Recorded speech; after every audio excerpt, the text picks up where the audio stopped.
Hi everyone! In today's video we're going to be talking about rendering with graphite on white paper. But if you haven't already seen it, I highly recommend you check out my previous video on how to sharpen your pencils. It'll be linked above and in the description below. But with all that being said, let's go ahead and dive into today's video. For the entirety of this drawing, I'll be using only a 2H and an F pencil. I recently looked up that an F pencil stands for firm and generally falls in between an HB and an H on the graphite hardness scale, which makes a lot of sense because that's exactly what it feels like to draw with. So when I want to push things dark but keep maximum control, the F pencil is great. I'm starting by flattening my shadows at the core shadow edge, and what I mean by flattening is I'm just trying to lay down a smooth layer of shadow value so that I can start rendering out of that.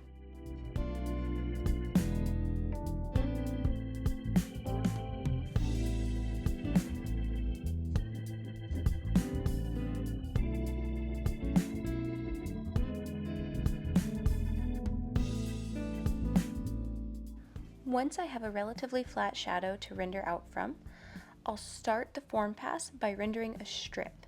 And something I want to note is that I'm not just trying to render a generic strip of evenly gradating value as if this were a sphere, because the brow bone area of an eye is more nuanced than that, and I'm really trying to follow the specific form of the brow. So all that is to explain that I'm trying to be mindful of the values I'm using, even when I'm just doing this little strip. From that strip, I'll start rendering on larger sections as opposed to rendering the entire thing in tiny strips.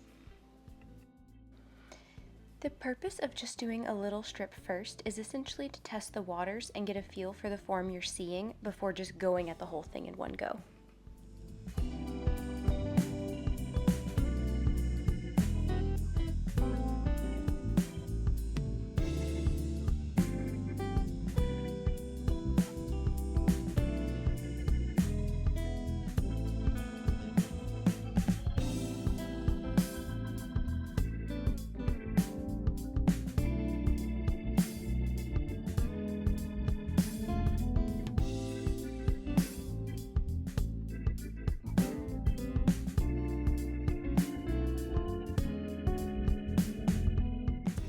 I decided here to go ahead and give myself a value key of my darkest dark in the pupil.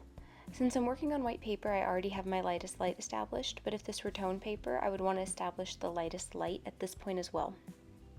Having your value keys established just means that you'll be able to bracket your values so that everything stays in relation to each other. In other words, my pupil will be the darkest thing in the drawing because it's the darkest thing in reality, so now I know my shadow values cannot get darker than my pupil.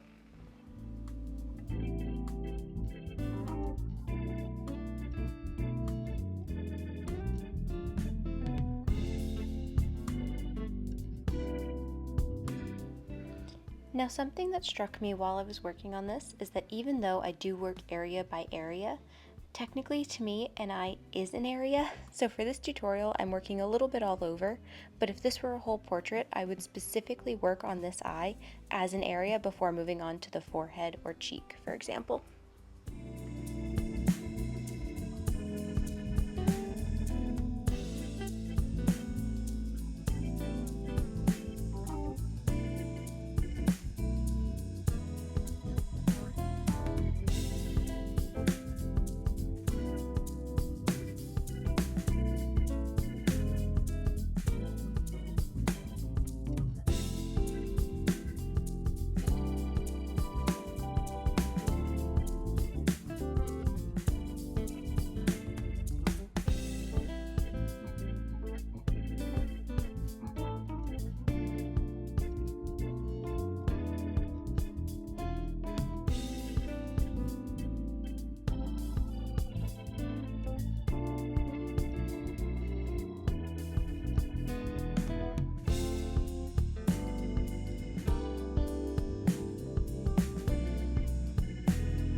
For the most part, I don't think you can see which pencil I'm rendering with, so I'll just go ahead and say that I alternate them a lot.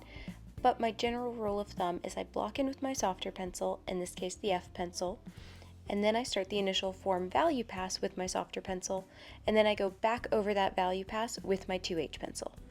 I find that this helps me with the grainy look that can happen when drawing with graphite, but in the lighter areas I will most likely only render with the 2H pencil simply because a darker pencil isn't necessary.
I do want to talk about that graininess that can happen with graphite though. For a lot of people, that really is the mystery of looking at work from students at Grand Central Atelier. I get the question a lot about how do they get it that smooth looking and what materials are they using, and I want to demystify that process by saying largely it simply is a painstaking work of dot picking. You can dot pick both with the eraser and with the pencil, but it literally just means going in and tapping out little dark spots you can see, even the super tiny ones, and going in with a super sharp graphite pencil and filling in the tiny light holes that you can see. Even in this little demo, I'll do that some, especially with anything that really stands out.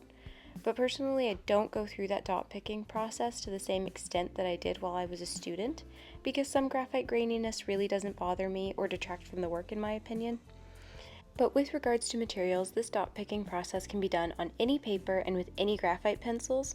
Of course, sharper pencils help, which is why I recorded that other video to show how I get my pencils that sharp. But for the sake of transparency, I'm using the Strathmore Series 400 drawing paper and the Staedtler brand pencils. And of course, I'll have links to all those in the description for you guys to check out for yourselves.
Similar to my block-in video where I talked about keeping in mind form shadow versus cast shadow and why those would be different in the approach of how to block them in, they will need to be approached differently when being rendered as well. Cast shadows will be much sharper and clearly defined, whereas my form shadows will be softer and much more organic. The goal is to still get the form shadows specific because, like one of my teachers told me once, specificity doesn't mean sharpness. So the form shadows will still often be softer looking, but will need to be rendered with more attention than you might think. The exception to this is the cast shadow that is being cast by my eyelashes. Because my eyelashes have light passing through them, the cast shadow they create is much more diffused and is very soft.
Another thing I'll talk about is my approach to the eyebrow in this little drawing.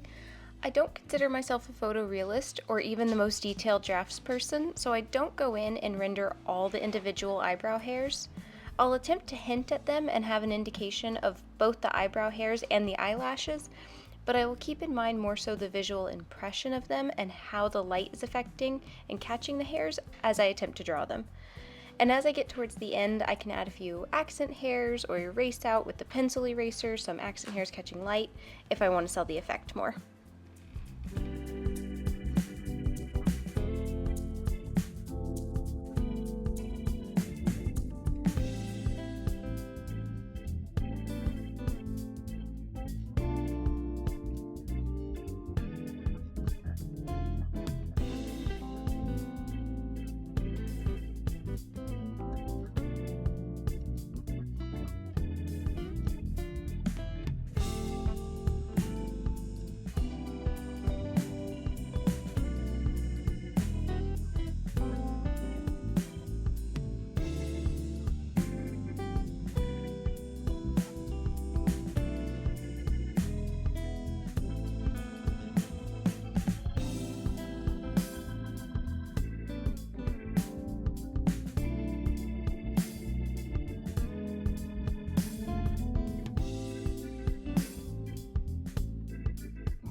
I hope that video was helpful.